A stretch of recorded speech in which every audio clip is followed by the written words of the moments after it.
Chapter 9, Adamitism.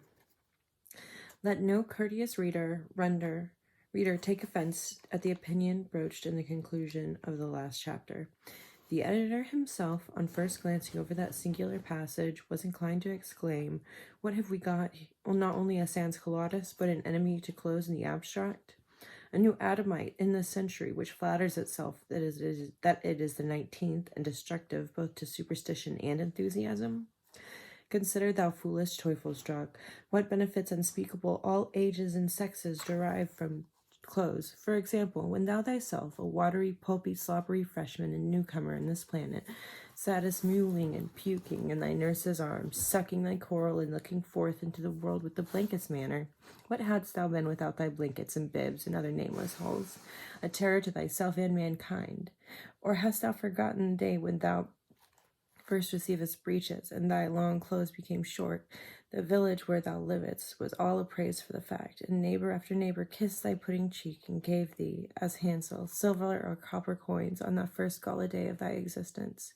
Again, wert not thou at one period of life a buck, or blood, or macaroni, or incroyable, or dandy, or by whatever name, according to year and place, such phenomena distinguished? In that one word lie included a mysterious volumes. Nay, now when the reign of folly is over or altered, and thy clothes are not for triumph or for defense, hast thou always worn them perforce, as a consequence of man's fall, never rejoiced in them as warm movable house, a body round thy body, wherein strange thee of thine sat snug, defying all variations of climate?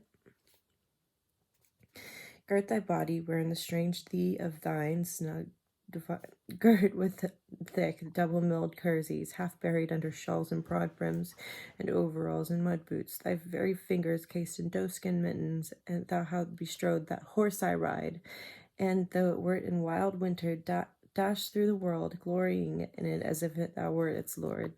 In vain did this sleep beat round thy temples, if it lighted only thy impenetrable felted or woven case of wool. In vain did the winds howl, forests sounding and creaking, deep calling unto deep, and the stars heaped themselves together into one huge arctic whirlpool. Thy fluest through middle thereof, striking fire from the highway. Wild music hummed in thy ears. If thou too wert as sailor of the air, the wreck of matter and the crash of the world was thy element, propitiously wafting tide. Without clothes, without bit or saddle, what hadst thou been? What had thy fleet quadruped been? Nature is good, but she is not the best. Here truly was the victory of art over nature. A thunderbolt indeed might have pierced thee. All short of this thou could defy. Or cries the courteous reader, has your Teufelsdrock forgotten what he said lately about aboriginal savages, and their condition miserable indeed? Would he have all unsaid, and us betake ourselves again in the matted cloak, go sheeted in thy thick natural fell? No wise, courteous reader, the professor knows full well what he is saying, and both thou and we, in our haste, do him wrong. If clothes in these times, so tailorized, demoralize us, have they no redeeming value?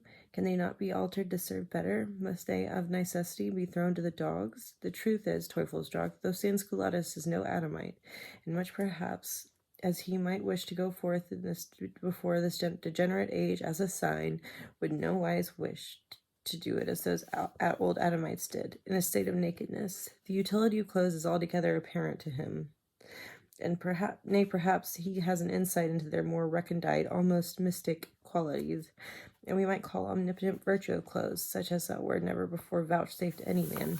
For example, you see two individuals, he writes, one dressed in fine red, the other in coarse threadbare blue. Red says to blue, be hanged and anatomized. Blue hears with a shudder and, oh wonder of wonder, marches sorrowfully to the gallows, is there noosed up, vibrates his hour, and then surgeons dissect him and fit his bones into a skeleton for medical purposes. How is this, or what make ye of your nothing can act but where it is?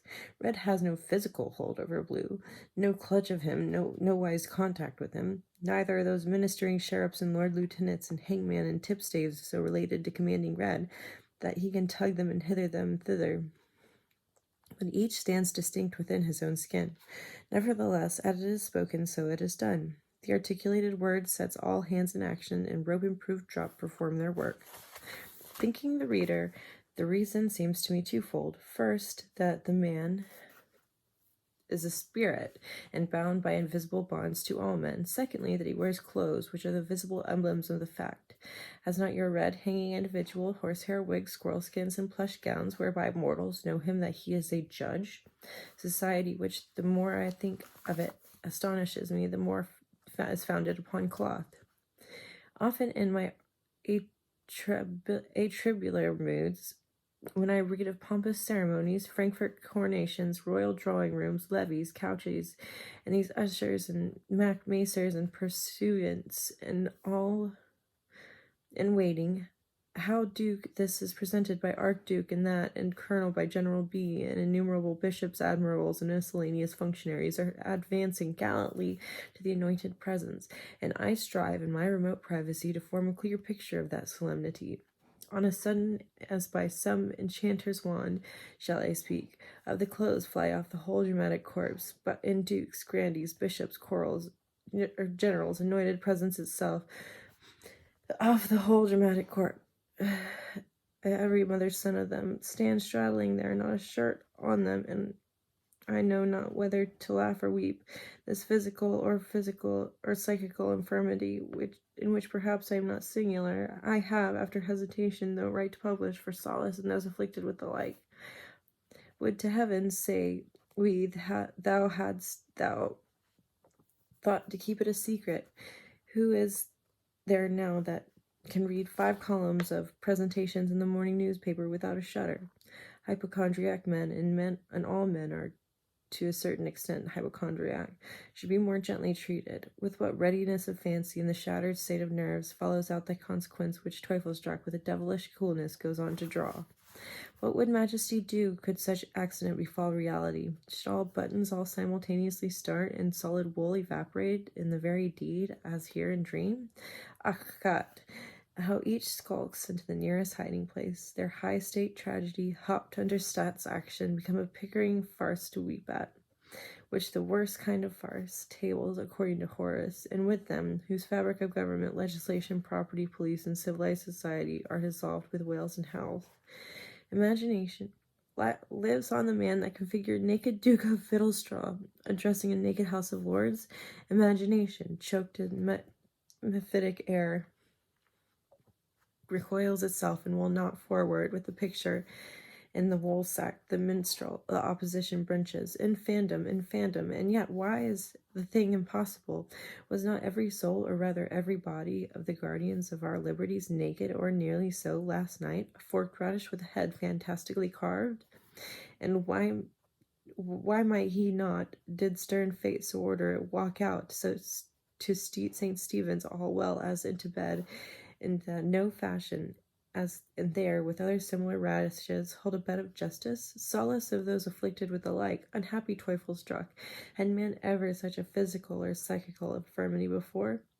And how many, perhaps, that made the unparalleled confession which we, even to the sounder British world, and goaded by critical and biographical duty, grudge to re-impart, incurably infect therewith? Art thou the malignest of Sansculottist, or only the maddest? It will remain to be examined, adds the inexorable Teufelsdrock, in how far the scarecrow, as a clothed person, is not also entitled to benefit of the clergy, and the English trial by jury, nay, perhaps considering the high function, for it is not the defender of property and sovereign, armed with the terrors of the law, to certain royal immunity and inviolability, which, however, misers and meaner class of the persons are not always involuntarily disposed to grant him.